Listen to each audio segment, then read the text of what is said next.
You're now listening to the 11:30 podcast. Enjoy the show.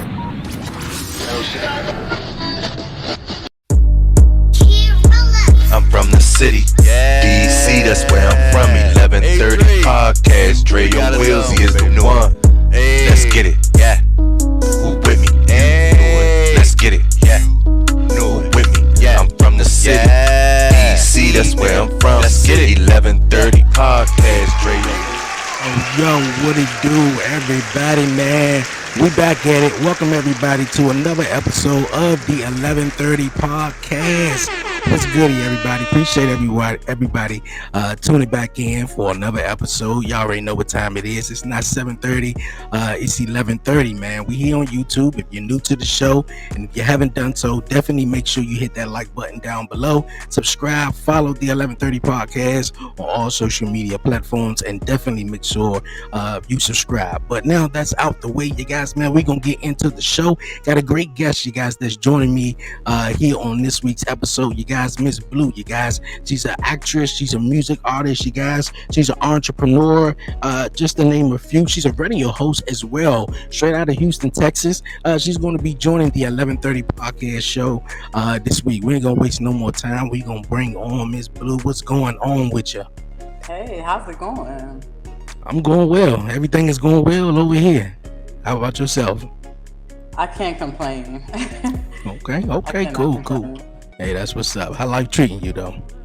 I would say it's been very interesting. Like the later half of the year, it's been like one wild ride. But I'm holding on to my seatbelt and going with the flow. Okay, that's what's up. Yeah, life be lifing, so you definitely got to hold on and just go for the ride, kind of like a little roller coaster ride. So, but Miss Blue, I appreciate you for coming through here on the podcast show. I like to have my guests take the floor and sort of tell everyone about yourself. Yes, so I've been doing music for a very long time. I started at a very young age. And let's just say that I knew that it was something embedded in my soul because my dad did not allow me to rap. He didn't think girls was supposed to do that. He thought that was kind of raunchy. And so I went against the grain and I just kept, sneaking in Scarface instrumentals and Coolio instrumentals and just writing my pen and pad. And once he realized how I took it serious, I started doing like shows and contests and competitions and just performing in front of the family. And I've always been a writer. I did acting outside of school. I also did theater arts in school. So I just always been like an artsy, creative kid growing up. So of course, in my adulthood, I decided to really take the craft serious and started doing movies and working with other like creators and getting my name out there. Okay, that's what's up. That's definitely what's up. You mentioned that you said your dad didn't want you to rap. He didn't feel like it was girly enough, though. He, Yeah, explain that. yeah, no, my dad thought it was too raunchy. He didn't think it was ladylike. Okay, yeah. So I have an old school dad, even though he was young at the time, and he had the ideal woman to him was like, I know a lot of people don't like to be called plain Janes, but like just that's just what they were called. People that just are so natural at their most natural state wherever they go. And I was always the one that liked to dress up and liked to play in makeup and liked to get my hair done. And I always like I'm kind of provocative. I just, cuss and stuff like that. So like when he didn't know that I was doing that though, when he heard my music, he was like, "Oh, and you're cussing." And I was like, I love music though. I tried to explain to him it's an art. Like it's not. I'm not cussing just to be obnoxious. I'm actually telling a story that involves a cuss word or two.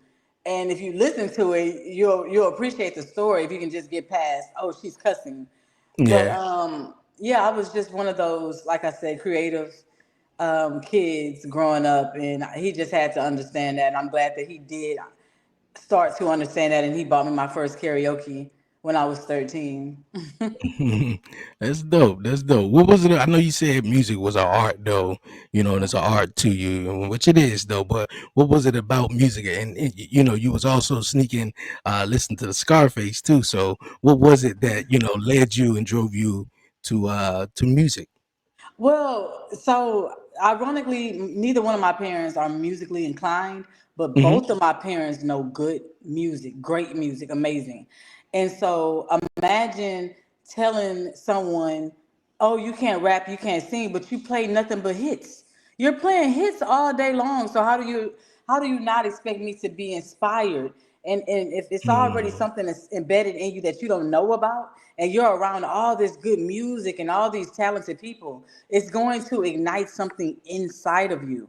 And that's right. it ignited a writer. So it's like I wanted to sit down and write these songs. So I actually learned and taught myself. I read somewhere how to format a song and how to write one.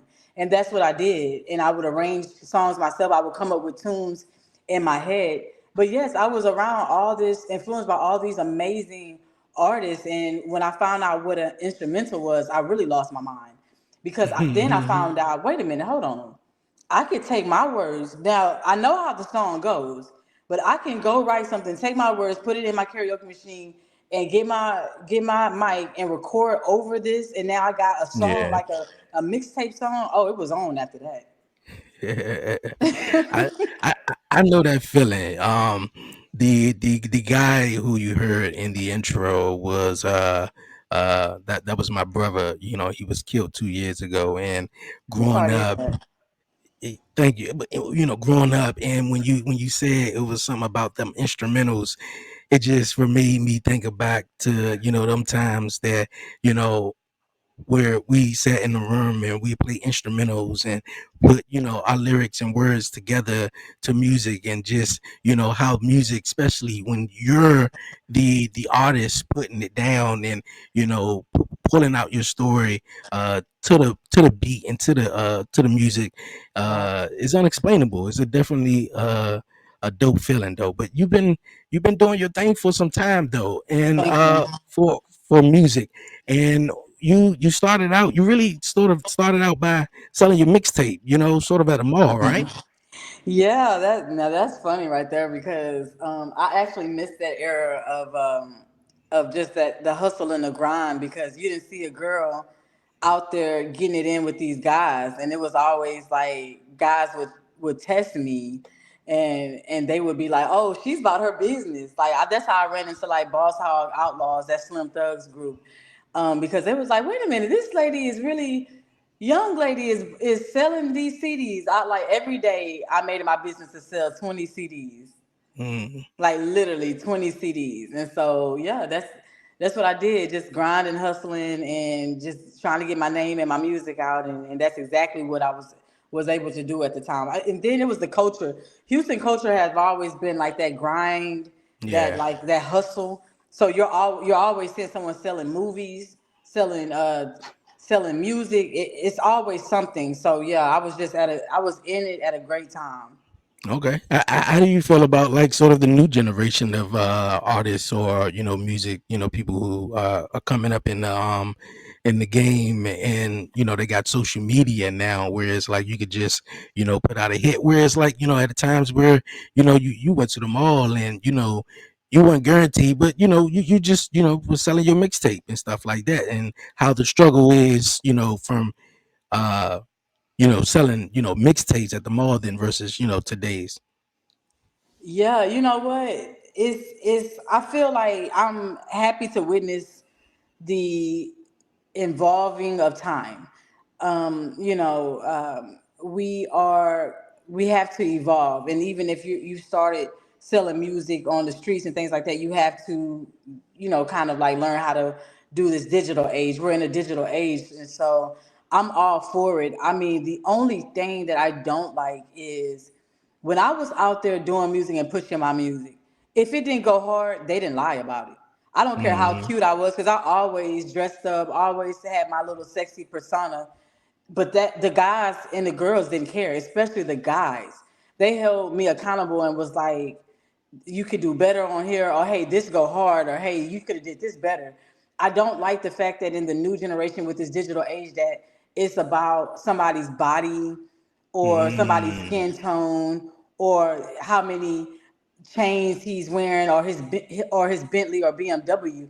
And a lot of them are trash and no one's telling them, hey, this is not good music. Now for the ones that did come and change the game, like the Lottos, the Megan Thee Stallions, of course Nicki Minaj. Um, oh my goodness, it's so Glorilla. Ooh, it's so many girls that just say, you know what, nuh-uh, I got bars. Now I'm sexy with it, but I got bars too. I really appreciate that. yeah. So yeah, it's a give and take. But I do feel a shift. I think that we are going to go back in that time period where people are holding you accountable and saying, hey, this not it. Like go in there and try again, or maybe this not for you. Okay. So you Yeah. basically saying it's more or less it basically is more or it's less about the music, nowadays than more so, how many followers you got on social media or, how you look or so. Yeah, because even when I was working with I was at the time I had a nice team and they were putting the money behind me and we were going to, well, I didn't have to do anything but put the music out and have the look, but they were going to the labels for me. And it was crazy because it was always, oh, wait a minute, where's she from? Oh, she got a look. Oh, she go hard. The girl got bars. Oh, but she only got 15,000 followers on Instagram. Nah, we're not gonna be able to sign her. But Mm, but yeah. then you find that my team come back and show me the person that they signed, and it's all body and popularity. But the bars and you're disrespecting the craft and the art when you do that. And that's just my honest opinion. I know I might sound harsh, but I'm a critic when it comes to music. I love it, and I take the craft serious, and I don't put trash out. And it's not a popularity contest to me, But that's what we're dealing with in the digital age because social media has made people so popular, and so a lot of Hmm. labels don't want to spend money on someone that's not buzzing. They rather go with the one who has a silly buzz and until that fizzles out. You know how that goes. Yeah. Real unfortunate though. Real Hmm. unfortunate. We need some people in the music game that's gonna have some longevity in it and not Definitely. just basically, that's gonna be trending for a week, Right. on social media and stuff like that. But you got your break though. But Slim Thug though, right? How was that opportunity for you? Was it life changing? Yeah, you know what? At the time, it was because Slim Thug. This whole story is so funny. It's like I was working with this producer, and he does a lot of stuff with Slim Thug. And Slim Thug is he's a big time businessman, and he does not like people invading his space in the studio without permission. And so, Mm, and so this guy was sneaking me in Slim Thug's studio to record me because he didn't have his own studio and he really believed in me. And I was like, oh my goodness, we really taking a chance. So literally, this is a true story. One day I'm in Slim Thug's studio and I hear the door get ready to open, and the producer at the time is like frantic. He's like, "You gotta hide, Blue," and I'm like, "Hide where? I'm grown." He like, "You gotta hide. Slim don't like people in the studio." This man told me to hide under this real itty bitty table, and so I'm hiding under the table, and it's so funny. I can hear Slim Thug. He's talking, and he's like, I see his feet, and I'm like, "Oh my goodness, this dude is gonna like kill me." And so he says, "Play that last song you was playing." It was a song called "Go DJ." mm, That I had wrote, and the producer was like, "Nah, I can't play it." He said, "Look, I know." He said, "Matter of fact, I know it's a young lady in the studio who got no business being in the studio, but I heard the song, so you might as well come from under this desk and let's run it." And so, so we did that, and he played it, and he liked it, and he played it like 3 times, and he looked at me. He said, "You lucky you go hard, because if you didn't go hard, I would kick you out of my studio." But he was like, "You got the green light, but don't let nobody else come in here." So, with that being said, I was able to go on a lot of their contests. I mean, not contests. I'm sorry, their showcases with them. yeah. They used to open up for different people at clubs, and I was able to be a part of that experience. I met J Dog, Young Black, a bunch of the people in their group, and I was able to do some work with them on some of their music and their albums. So that was really cool. Okay. Definitely. Dope, dope, dope. You spoke on Slim Thug believing in you. How was the support system, with your family and your close loved ones, believing in you or supporting in you, with your music? Well, my mom, she always, like I said, my mom is not musically inclined. My parents are oil and gas people. All they know is work, money. That's just what they do. But my mom has tried to learn the entertainment business solely because of me, or she wouldn't care about it. And I truly Okay. appreciate that. My mom is not a clubber, but anytime I've asked her to please go to a show where I'm performing at a club, she's gone. So that support is just like priceless. And then with my dad, I remember a few times I was asked to perform at like a college I thought was really cool. They had heard my music and was like, hey, come perform at this college with an artist named Magnificent at the time. Shout out Magno. And I went, and my dad actually showed up. I didn't know he was coming. And he was like, girl, I didn't. He go, it's one thing to hear your child in the house, but to see your child performing in front of a lot of people she don't know, you're not shy and you're so confident. He goes, oh my goodness. He said, I am so impressed. And so my parents really supported me. My little brothers supported me, followed in my footsteps. They rap, they're writers. We've written music together and collaborated. So I can say like, as far as like my parents and my immediate family, I've gotten a lot of support. Okay, that's awesome. I think that's very important, because being in a field such as a music artist or even an actress and stuff. Some you might not have that close support sometimes though. True. Even growing up, knowing what you want to do when you got your parents like, nah, I don't know. So I think that's definitely dope though. Yeah. Definitely dope. You got a latest track out though. Your latest single out, No Business, and your latest popular EP called let me get it right. Big ass party though. BAP Yes. though.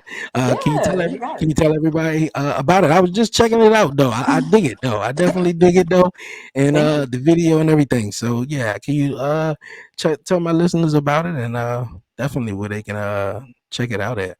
Yeah, so let's start with No Business. That's my R&B song because I sing too, even though I'm Okay. not really just known for it. But I put it out because a sucker broke my heart, and so for me to get over stuff, instead of being ignorant about it and approaching somebody and all that, I take it to the booth. I've always been the one to take it to the booth, and I came up with that song, and I was so hurt when I wrote it and recorded it, and I had to get it out, and I put it out there, and it just wasn't. I didn't care that if people recognized me for being a singer. I wanted someone to. I wanted a 2000s feel for one. I'm stuck in like the 90s and the 2000 R&B and rap, and I Hmm. wanted that old school vibe, and that's exactly what people said it gave them. And a lot of people was like, "Man, this made me feel so good listening to that." So now, the Big Ass Party EP. Oh my goodness, when I wrote that, believe it or not, we had got shut down in Houston. It was like I started writing in 2019, 2020, and 2021, and it was like rough because when we got shut down, everybody mood changed. My mood changed. I wasn't happy, and I just said one day, I said, you know what? I'm not gonna write something sad. I'm not. We already going through that. I want to party. I love dancing. I'm going to make an EP that make people want to dance, even in the mix of all this that's going on. And that's how I came up with Big Ass Party. I was like, we're gonna throw a big ass party. I did it. I released it. I did a virtual party for it. Like we was on it. Um, and yeah, so I've had a lot of good feedback. I want to say I've had over 58 or 68,000 streams combined. It might be a little bit more now because I put it back up on the 25th on my birthday this year. So, Okay. Okay. You said a and shout sucker out broke your. Diggs, Game Changers. He produced all of that, and I'm telling you, like Okay. it's been this has been my favorite project ever in my entire life of recording. Mm. Yeah, that's dope. I like it. I like it. You said a sucker broke your heart, though, right? Yeah. Oh, why you break? Why you break your heart? How did that happen? I feel like I hold myself accountable too, but I was in a relationship like a while ago, a long time ago now, but the the guy was emotionally unavailable and he just kept lying, and he had a habit of ghosting. And now I didn't think about it, but ghosting is really what is they call that, like a emotional abuse, because it's like you're not ghosting me because you're going through something. You're ghosting Mm. me to make me feel bad and make me feel like I don't like question Like you myself the because problem. exactly. And then you come back and you don't even have an explanation. You're just like, I'm sorry, you're gone for 2, 3 weeks. That's crazy to me. And eventually, just after dealing with that for so long and just being devalued and disrespected, I just said, you know what? I don't have no business whatsoever ever loving you. I don't got no business, Mm. and I made that into a song because I never had no business being involved with that guy at all. Hey, look at it. You done made it out of a song. I should, Out and of, he heard it too. hey, look at he definitely would have heard it. Like, Hmm. nah, come on though. Like you ghosting, you gone for 2 weeks, 2 and 3.5 weeks though. Nah, Yeah, that's crazy though. That's definitely very crazy. crazy. And I'm talking about this was like you would think maybe once, but this was like the course of a year doing this. Mm, Just that driving me is, crazy. I was just like, what? Like, then I got to question myself. Like, something has to be wrong with you because you're allowing this to happen. So what do we do? And I had to pray and sage. Do you hear me? To get this man mm, off of me. Pray and sage. yeah, yeah. That is something crazy right there, though. But Yeah. definitely making the song though, getting back at him. I Thank you. think you won. I think you won though. Getting into acting though. How was that for you? I know you said music was always sort of a passion for you, and Yeah. a art thing. Yeah. How was that acting journey? Getting in that for you. Yeah, well, I was in music and theater arts, so I was acting in middle school, and Okay. because I was always everybody that knew me, and I knew a lot of people, they always was like, "You are such a character." Like I was, I'll be laughing, I'll be cracking jokes. I'm not afraid to like showcase any of my skills, and people just would just love it in school. And so I took up theater arts because also like I always like acting like I used to like do voices and like change my accent. And I was like, I need to just act because I'm so crazy that this is actually gonna like help me. And so doing acting and then really being told like, hey, I think I think I really didn't know how good I was until I got accepted at the School of Performing Arts in New York. And it's a school that Tisha Campbell went to briefly. It was called AMDA. And the lady had saw me and she was like, I like what you do. You need to come to New York and on a full scholarship. You cannot beat that. And I was like, oh my goodness. Like, and I told my mom, I said, hey, I think I got something going, girl. Like, they really like me. And that's when, around that time, 9/11, anthrax, and all that happened. And so Yeah. my letter got rejected because the east wing of that school blew up. And then I kind of like, I got depressed and I said, well, maybe acting not for me. It didn't, I could have been a big New York actress and so Mm. I started to audition when I started seeing like people started telling me about auditions they had in Houston, and then I just started going to auditions. I got a stage play invite, nailed that, got the lead role, and then my first actual movie that actually hit Tubi was a movie called Pipe Dreams in 2018, I want to say. And shout out to JLo World Productions. She saw something in me and wanted to give me the role as Raquel, one of the crazy baby mamas in a movie that stole everybody's heart with her crazy behind. And I'm telling you, from there, it's like it took off. Like people was like, I kept getting hired and booked for certain roles, and started making a name for myself. Hey, that's what's up. That's what's up. Thank you. Tubi has definitely become the new thing though, because Tubi movies is something else right there. Yeah. Ain't Just they sit right though? there. and binge watch some of the movies though. But I definitely dig that though. I had a question though that I was just about to ask you though. I think it slipped my mind though. But what keeps you motivated? I'm gonna think about it though. But what keeps you inspired and motivated though throughout doing music and everything like that in life?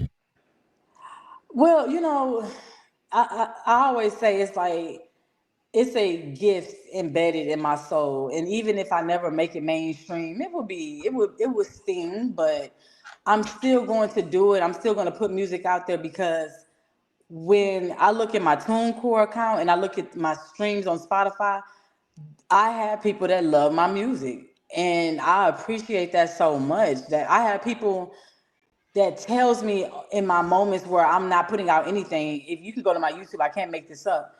I had stopped checking my YouTube and went, and it was, I'm telling you, seemed like over 25 comments. I had people like, "Hey, I hate that I just found out about you. Are you a celebrity? You should do something with Megan Thee Stallion. You're amazing. Like I got you on repeat." Like that motivates me and it makes me feel good because I know that I'm good and I love music. Like I told you, I take the craft so serious that sometimes I'm probably not the funnest person to work with because I take it so serious that I'm not having fun until it sounds good and it's out there. Other than that, I'm critiquing everything. I don't like this. Let's do this. This don't sound right. Let me come back tomorrow with my head. I mean, I love the game, Mm. and that's the reason why. And I will always, like I said, if I just put out a song just because I wanted to put out something, know that it's going to be good and know that I did it because I really truly love the craft. Hey, that's what's up. No, I was just watching the show on Netflix, Rhythm and Flow, and where one lady was in the studio, and she was putting together a track for I think one of the challenges and whatnot. But just how you were saying, when you get in the studio, you know how you wanted to sound, you know how you wanted to lay it down and how you wanted to come out and stuff like that. And you got that vision. So you definitely, you gotta have that. Sure. So the question I did want to ask you though, you say you were a character growing up and always funny though. What character would you like to play in a movie though? Oh, the character I would like to play in a movie. So it's two different characters. I would like to play a killer in a movie. Mm, And because my genre is I write horror movies. I've been watching them since I okay. was like 3, so I Yeah. love it. But I have yet to Three? play a role where I'm crazy psycho killer, and I would love to play that. And then another role, I went to school for criminal justice, and I really was supposed to be a police officer in the mix of doing all this music and stuff. But Yeah. that my plans changed. I would love to play a lead detective on a TV series. I think I would I, be I, I, dope. I can see you on Law and Order. Yes, that is so me because I love like the whole crime and like figuring out the case. I can Yeah. see myself crying in character because I get mad when I see that someone has been hurt and I want to find out who did it. I think I would have a lot of the right emotions to play something like that, but just haven't got the opportunity yet. But those are my two ideal roles. Okay. Horror Yeah. movies though. Horror movies is definitely favorite though. What's your favorite horror movie though? Oh, I love the Freddy Krueger franchise. Okay. Yeah, I'm Okay. just any Freddy Krueger movie franchise is probably going to be my favorite horror movie. Okay. See, Yeah. I'm trying to think of one right now, though. I definitely, of course, like the Freddy ones, and I'm a big like horror movie, really suspenseful mystery. Trying to Mhm. figure out, what happened. Like I think it was one show on Netflix called Safe, and they was looking for their daughter, and they don't know where her their daughter was at, but come to find out, I think about episode 9 or 10 the daughter was next door the whole entire time, like and What? stuff like that, and mysteries like Wow. man, yeah, yeah, to get you thinking. That's my type right there. I definitely dig Yeah. that. Okay, so one more though. Okay, so if you had a biopic, about your life though. What actress would would you play yourself, or what actress would you like to play you? Kiki Palmer. She would have to. Hmm. Absolutely have to play me. Okay. Okay. Absolutely. She has the voice. She has the cadence as me. She can read the room like I can. She would be able to sit with me, I know, for a month, and I know she would be able to scare me because she's gonna sound like she's like my twin sister. Mm, I would okay. definitely love it to be her. Okay, I dig that. Kiki Palmer though. All right, Yeah. you guys, man, that's dope. That's dope. All right, you guys, man, we gonna keep this show rolling on. I got a little 2 year old though. You don't have kids, do you? Oh, yeah. Oh, yeah. Okay, okay. How many you have? I have three kids. Oh, okay. Oh yeah, I got a little 2 year old son. He just want to touch everything. I'm just trying to Oh, trying not to I get him to remember touch that stuff. age. I kind of miss that age though. Oh, for real? Yeah, because Oh, they get my boys are big, half grown, so it's like they go from hugging you to like telling you, "Oh, I love you every day," to you have to yeah. literally go find these kids and be like, "Are you breathing? Blink, throw your hand up if you're living still." Yeah, Yeah. like oh, and hugs are not cool no more, and yeah, you know how they go. Yeah. Well, you Just don't know how they go, but that's might how it go one day.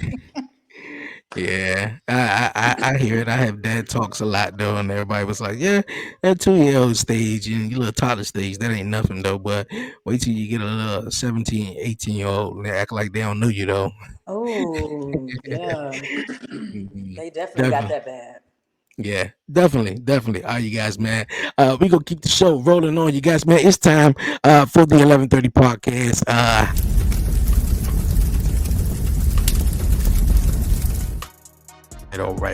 All right, Miss Blue.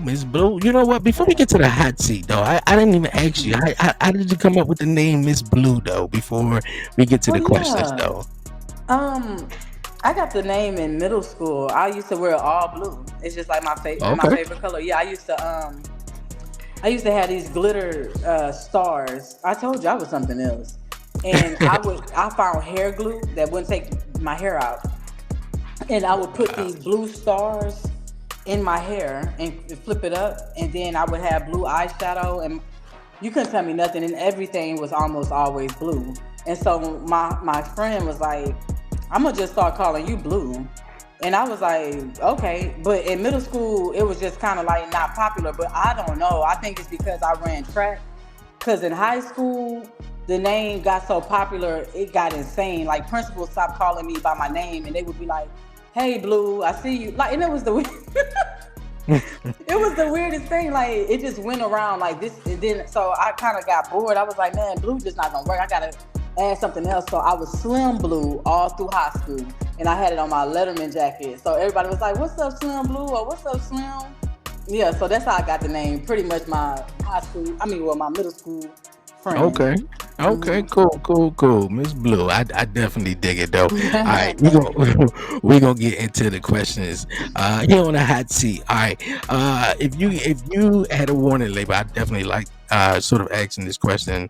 But if you had a warning label on you, what would it say? Ooh, if I had a warning label on me, it would probably say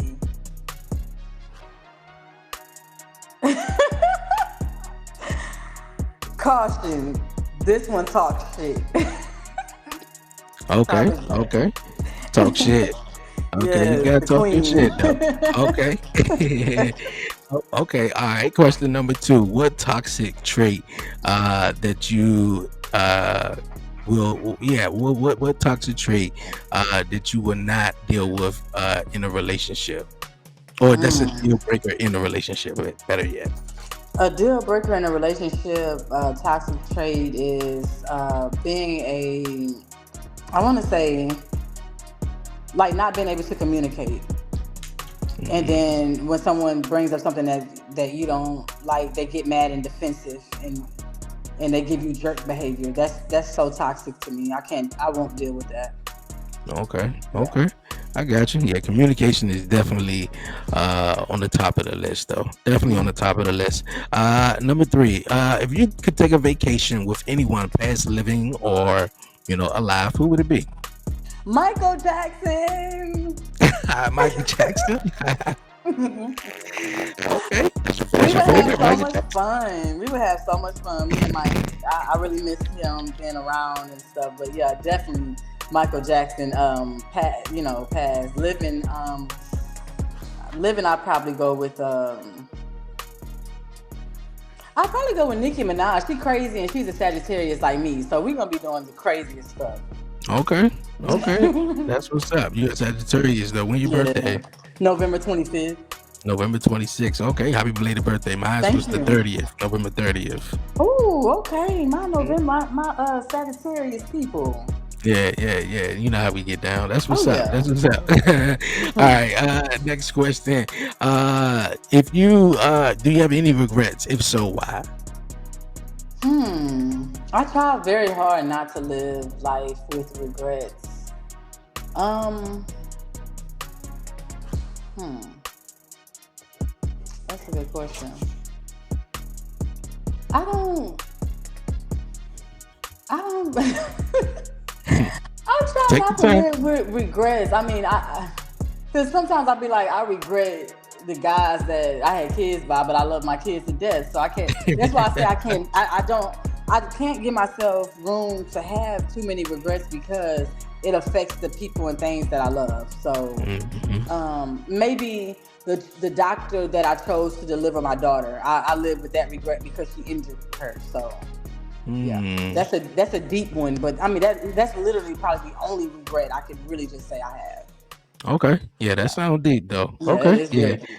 Yeah. It's a lot of women regret having having a child by that baby daddy. It's just like Oh I don't man, know.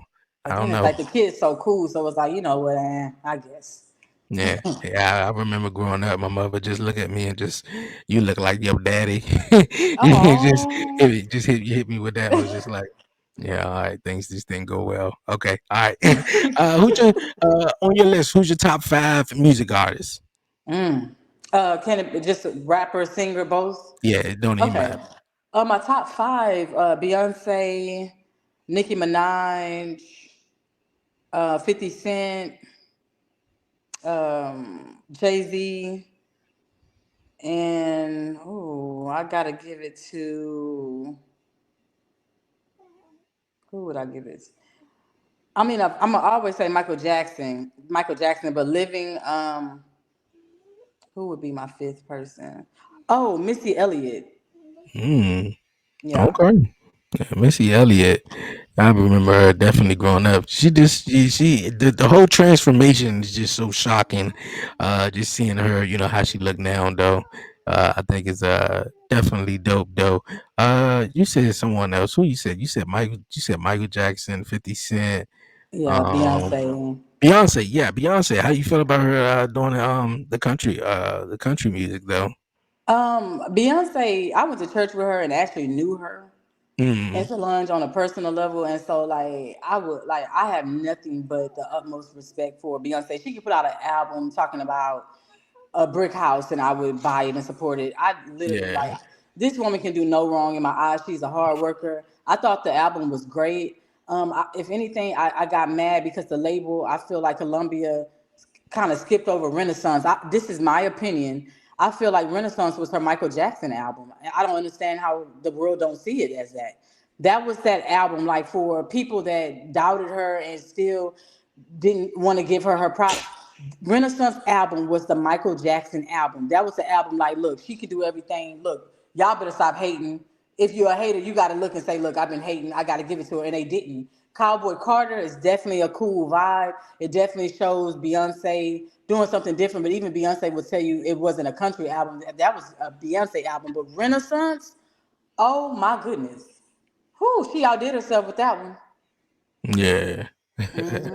Okay. Yeah, yeah, yeah. I think, her doing it, I think a lot of people, gave her a lot of slack from, putting out a country, music artist because it's like Hmm. she done like, pop or R&B or whatever like that, hip hop her whole career. And then it's like once she did a country music artist, and everybody was like, "But yeah, I heard the song, heard the album. I thought it was definitely dope, definitely dope." Another question: if who else you would like to work with if you haven't worked with anyone?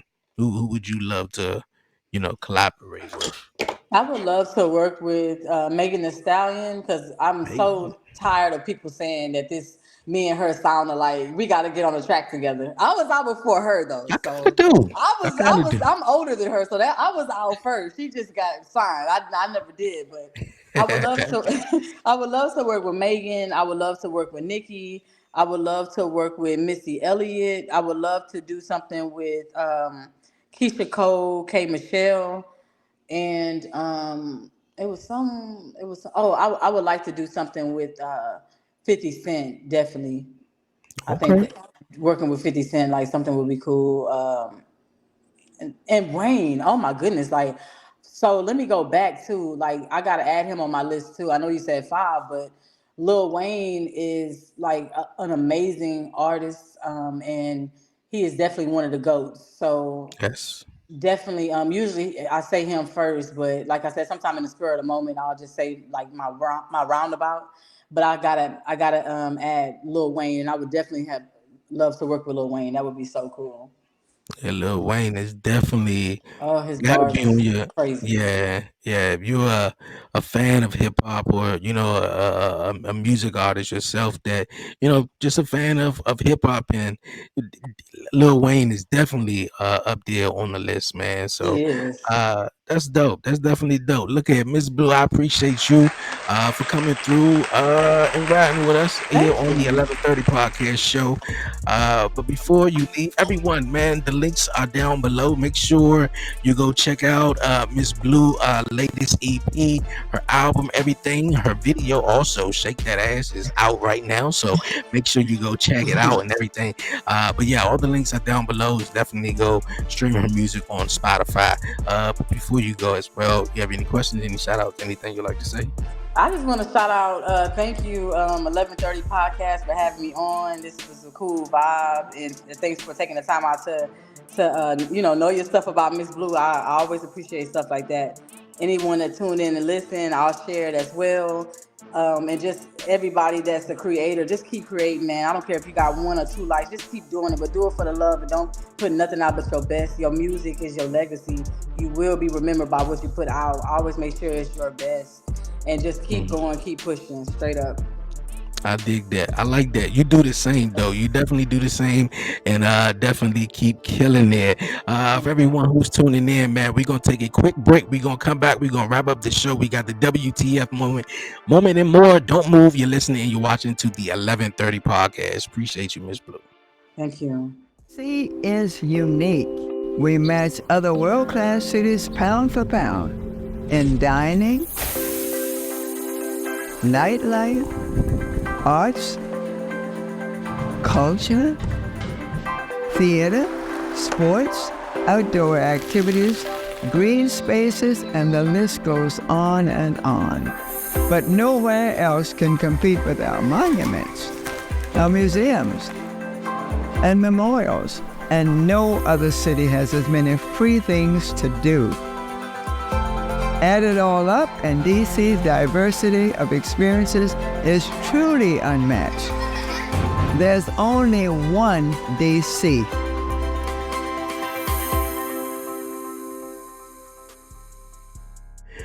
Yeah, we back here on the 11:30 podcast show. Appreciate everyone sticking with me throughout the break. Yo, Miss Blue, appreciate you for coming through here on the 11:30 podcast show this week. Really great time chatting with you.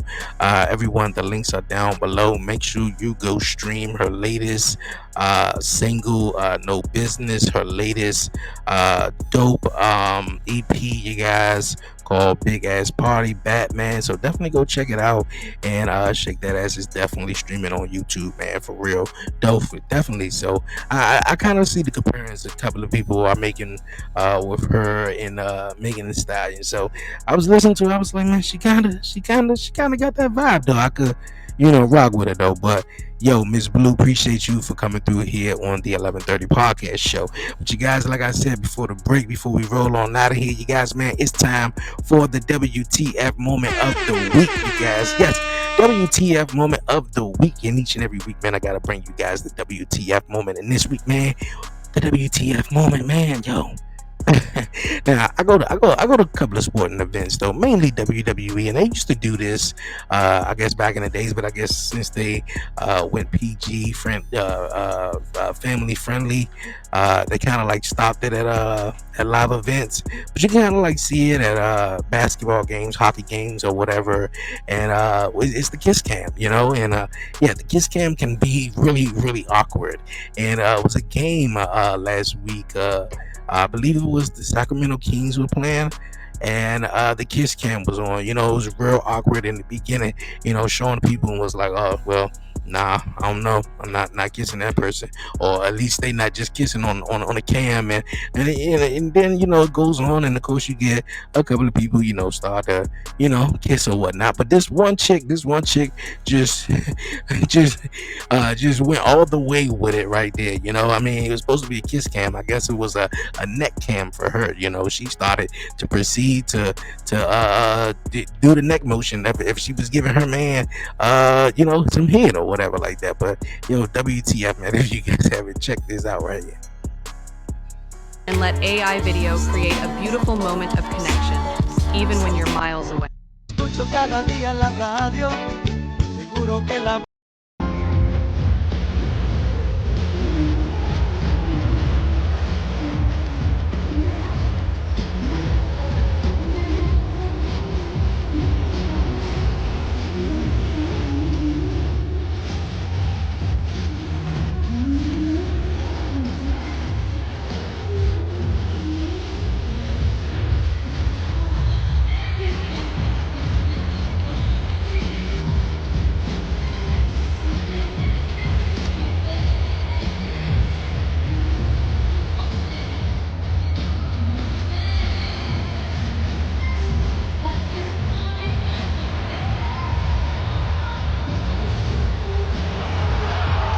That right there on a kiss cam at the basketball game, like you just going out just enjoy the game though. But yeah, she get real wild and reckless though on the kiss cam though. Like WTF, man. WTF all the way. Yo, I hope everybody out there, man, I hope y'all not still eating that Thanksgiving food. Y'all might as well throw that shit away. But you know what? Look at, I know everybody going through some times, man. It's rough for everybody. So, look at, that's all you got is all you got. But man, I look at the day after or whatever, man. I'm through with it. I'm definitely through with it. For Thanksgiving, man, I just really chilled, man. I just really wasn't feeling it all like that, though. But, of course, ate good, man. And, celebrating, was thankful, man. I'm thankful for everybody, man. Thankful for my family. Thankful for my loved ones. Thankful for my son right now, who's sitting to my left, watching me do the podcast and everything. So, yeah, man, I'm real thankful and grateful, man. Birthday was last Saturday, so man, 11:30, man, all day long. Y'all know what time it is. It's not 7:30, it's 11:30, man. Another dope episode is in the books, man. We got some real cool episodes definitely coming up. And also, what's coming up, you guys, is the 5th year anniversary of the 11:30 podcast show. I appreciate everyone definitely rocking with me towards the fullest, man. It's definitely been amazing. As well, I want to thank everyone who rock with me for Talk Pro Wrestling, man, on the wrestling side. Thank you guys, man. We reached over 1,000 views watching the SmackDown watch along.